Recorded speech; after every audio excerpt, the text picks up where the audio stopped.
અમદાવાદમાં એક એવા પીઝા મળી રહ્યા જ્યાં તમને ખાલી 5 જ પીઝા મળશે, નહીં પાસ્તા, કશું જ નહીં મળે સાહેબ. એવા છે ખાલી 5 ફ્લેવર: માર્ગરીટા, એજલી ઓલિયો, ક્યુથ્રો ફોર્મેજી, બેઝિલ પેસ્તો અને ટ્રફલ એન્ડ મશરૂમ. સાહેબ એક એવી જગ્યા, એડ્રેસ, લોકેશન તમને લાસ્ટમાં આપીશ, તમે જુઓ ખાલી એમ્બિયન્સ જોઈ લ્યો. આ 5 જ પીઝા ખાવા હોય તો જ જજો, બાકી ના જતા. એ લોકો પીઝાની આખી બુક પણ ત્યાં છે, તમારે વાંચી તો વાંચી શકો છો.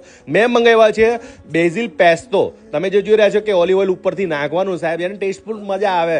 અને આ બેઝિલ પેસ્તો બહુ મસ્ત, આખું ક્રીમી, જોરદાર ભાઈ. બેઝિલનો ટેસ્ટ ખરેખર મજા આવી ગઈ. અને આવા પીઝા લાઈવ અહીંયા તમારી સામું બનાવતા હોય છે. બીજો મંગાવ્યો છે ટ્રફલ એન્ડ મશરૂમ. મને મશરૂમ બિલકુલ નહીં ભાવતા. તમે મારા જેવા છો કે નહીં? મને મશરૂમ કાઢીને ખાવાના સાહેબ. ખરેખર કહું તો આ 5 પીઝા મને થોડાક ઓછા લાગ્યા, કારણ કે ખાવાના શોખીન લોકો માટે 5 પીઝા બહુ જ ઓછા કહેવાય. અને તમને જો ઈચ્છા થાય તો આવી જાઓ ખાવા માટે. લોકેશન, એડ્રેસ આપી દીધું છે. Bye bye.